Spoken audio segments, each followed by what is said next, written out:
The Qing admiral kneels on the deck of his own flagship, his uniform smeared with the blood of his officers.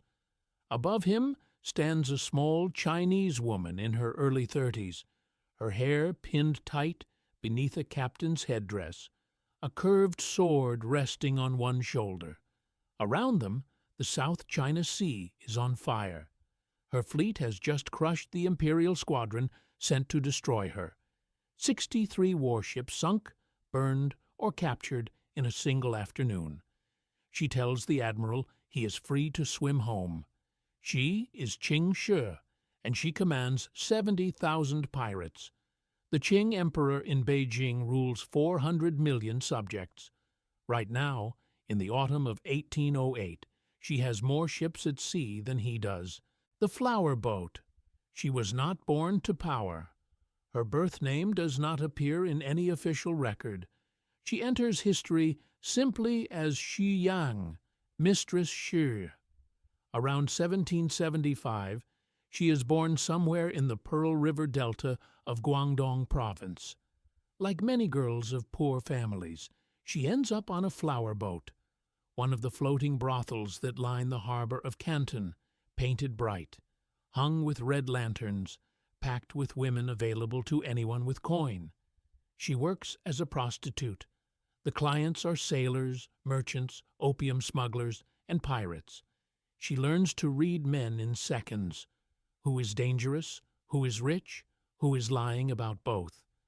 By the time she is 26, she has learned everything the harbor can teach her. Then, in 1801, a particular client walks aboard. His name is Zheng Yi. He is the most feared pirate on the South China coast, third generation of a family that has raided these waters for a century. He commands a small fleet of his own and has spent years trying to unify the dozens of squabbling pirate gangs of Guangdong into a single confederation. He sees the woman on the flower boat and decides he wants her. By some accounts, he sends men to kidnap her. By others, she agrees to marriage on conditions. Either way, the conditions are stunning. She demands half of everything, half of his existing plunder, half of all future profits, equal command of his fleet, her name on the ledgers. A pirate captain accepting these terms from a prostitute is unheard of. Zheng Yi accepts. They marry that year. The Red Flag Empire. Within months, it becomes obvious that he made the better deal. She, now known as Zheng Yi Sao, wife of Zheng Yi, is the brain her husband never had. She understands logistics, ledgers, supply lines, alliances. She negotiates the deals that pirate brawls cannot. By 1804, the warring gangs of the coast are dissolving themselves into a single confederation under the Zheng banner. 6 fleets, each flying a different colored flag: red, black, white, blue, yellow, green. The Red Flag Fleet, the largest, belongs to her and her husband. By 1807, the Confederation includes more than 70,000 pirates, at least 1,500 ships, and possibly as many as 1,800 at its peak. It is one of the largest pirate forces in human history. It outguns the navies of Portugal and Spain in the region combined. Then, in November 1807, Zheng Yi disappears off the coast of Vietnam. Some sources say a typhoon swept him overboard. Others say a cannonball. A few quietly suggest his wife may have helped him fall. Whatever the truth, the empire he built is suddenly without a head. Pirate captains begin sharpening their knives for civil war. The widows move. She does not give them the chance. Before any rival can move, she summons a young man into her cabin. Zhang Bao is 21, the adopted son, and reportedly the lover of her late husband. He was kidnapped as a boy from a fishing village and raised by Zheng Yi into a brilliant naval commander. She gives him a stark choice. He can fight her for the fleet and lose, or he can become her second in command, her enforcer, and her new husband. He accepts all three. They sleep together that night and announce the marriage at sunrise. Within weeks, every captain in the Confederation has sworn loyalty to her, not as Zheng Yi's widow, but as supreme commander. She is approximately 32 years old. She cannot read. She has never held a sword in formal combat, and she now commands a navy larger than most countries possess. The code. She runs the fleet like a state. She issues a written code of laws, brutal and meticulous, disobeying an order in battle, beheading, stealing from the common treasury, beheading, going ashore without permission, an ear cut off the first time, beheading the second, raping a captured woman, beheading, consensual sex with a captive that has not been formally bought and married into the fleet, beheading for the man, the woman thrown overboard, with weights tied to her feet, villages that pay her tax, the so-called tribute of the sea, are not to be touched. Villages that refuse are burned. The code is enforced without exception. Captains who steal from local farmers are executed by her own hand or by Zhang Bao's. Her discipline is more reliable than the Qing Empire's.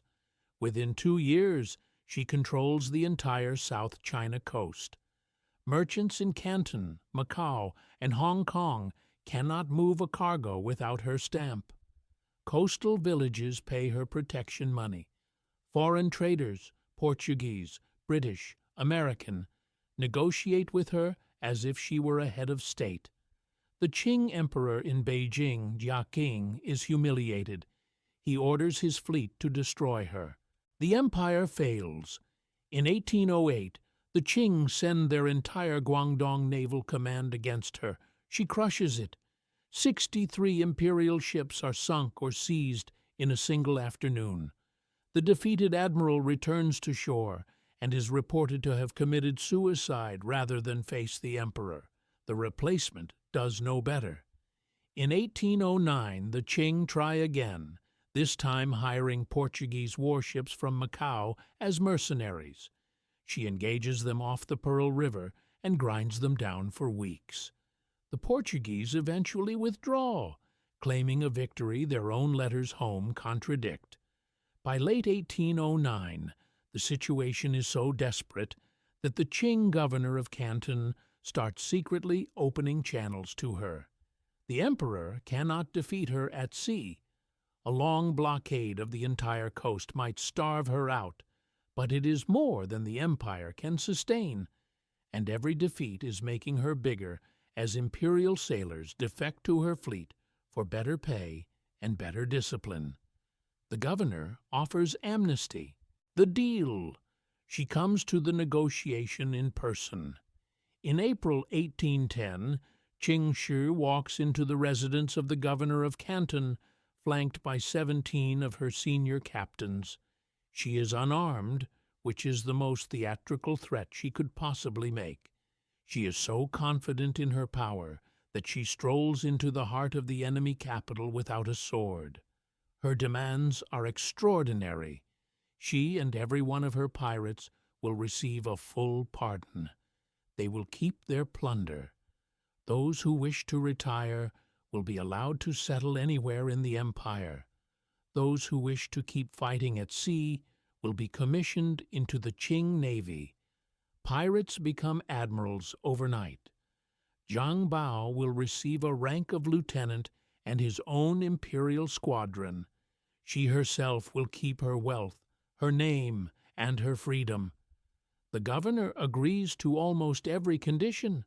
Of 70,000 pirates, fewer than 400 are punished. She walks out of the room having lost nothing. She is approximately 35 years old. The quietest retirement in history. She moves back to Canton, to the same harbor where she had once worked the flower boats, and opens a gambling house. Some accounts add a brothel, others a salt smuggling operation, a few, more politely, a tea shop. Whatever the cover, She is wealthy beyond imagination and entirely untouchable. Zhang Bao continues to serve in the Qing Navy, hunting pirates for the empire he once terrorized. He dies in 1822 at 36, possibly poisoned by rivals. She outlives him by 22 years. She raises their son. She manages her businesses. She is consulted, on at least one occasion, by Qing officials about military strategy during the First Opium War, as British warships humiliate the same Qing Navy that had once been humiliated by her.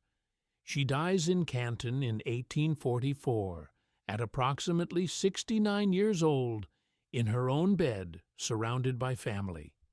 No European pirate of the so-called Golden Age, not Blackbeard, not Bartholomew Roberts, not Henry Avery, came within reach of her power. Most of them died in their 30s on the gallows or in the surf. She commanded a force that rivaled entire imperial navies, humbled the largest empire on earth, wrote the only pirate code in history that was actually enforced, and then walked off the sea, richer than when she boarded it, and lived almost 40 more years as a respectable old woman of Canton. The official records of the Qing dynasty barely mention her by name. The British, who fought her, refer to her in their reports only as the pirate wife. Centuries later, the most powerful pirate who ever lived remains, by the standards of those who never quite defeated her, almost anonymous. She would probably have preferred it that way.